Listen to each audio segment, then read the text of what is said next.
শিলচরে গাঁজা উদ্ধার, বাজেয়াপ্ত দুটি বাহন, গ্রেপ্তার 3 পাচারকারী। এই মুহূর্তে এক গুরুত্বপূর্ণ সংবাদ।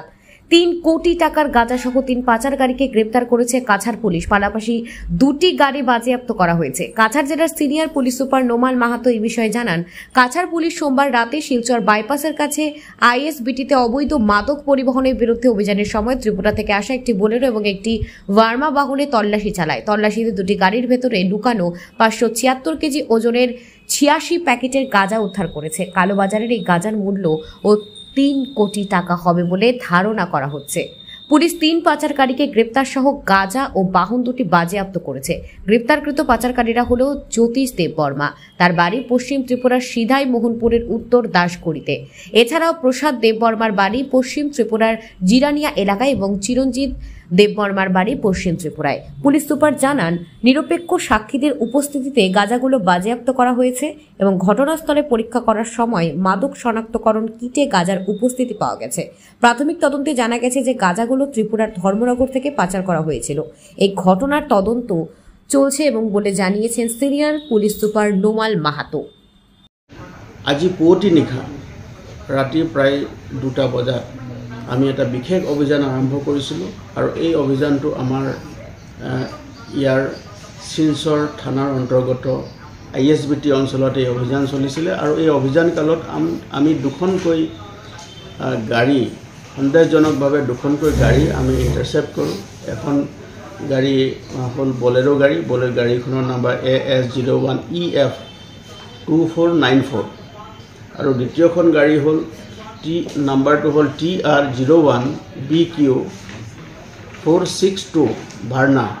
এই দুইখন গাড়ী যেতিয়া আমি সন্দেহজনকভাৱে ঘূৰা ফুৰা কৰি থকাত যেতিয়া গাড়ী দুখন ইণ্টাৰচেপ্ট কৰা যায়, তাৰপাছত আমি গাড়ীখন খানতালাচী চলাওঁ আৰু খানতালাচী চলোৱাৰ কালত বিশেষভাৱে নিৰ্মিত চেম্বাৰৰ কোঠাত তেওঁলোকে এই বৃহৎ পৰিমাণৰ নিচাযুক্ত সামগ্ৰী গাঞ্জা তেওঁলোকে লুকুৱাই ৰাখিছিল আৰু সেইখিনি আমি লগে লগে জব্দ কৰোঁ।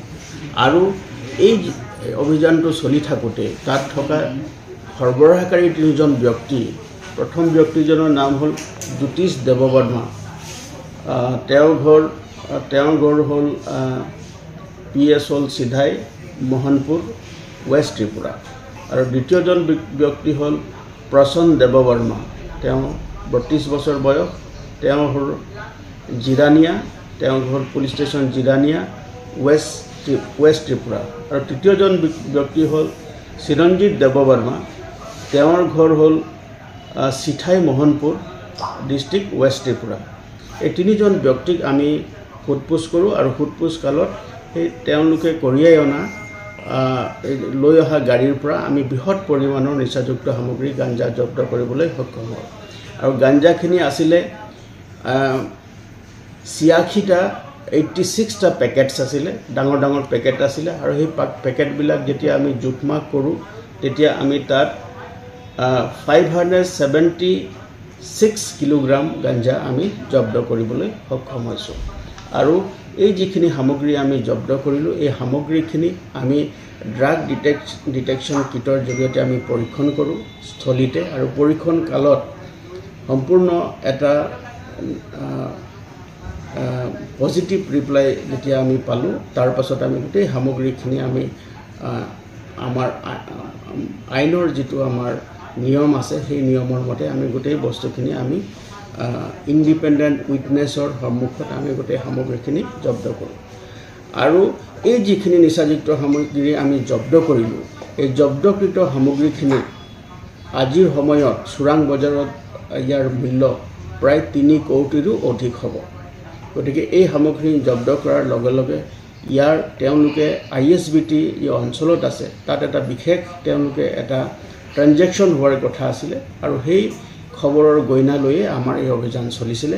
গতিকে ইয়াৰ লগত সম্পৰ্কিত থকা যি আন ব্যক্তি আছে, আন্তঃৰাজ্যিক চক্ৰই হওক বা আন্তঃজিলা চক্ৰই হওক, তেওঁলোকক আমি ধৰিবৰ কাৰণে আমি জোৰ তদন্ত চলাই আছোঁ।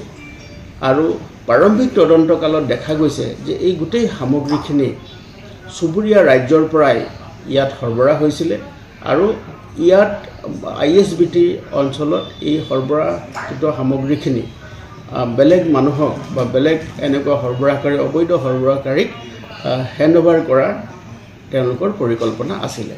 গতিকে আমি গোটেই বিষয়টো এতিয়াও অনুসন্ধান কৰি আছোঁ আৰু ইয়াৰ লগত সম্পৰ্কিত থকা বা আইনৰ আওতাত যিসকল আহিব তেওঁলোকৰ বিৰুদ্ধে কঠোৰতম আইনগত ব্যৱস্থা গ্ৰহণ কৰা হ'ব।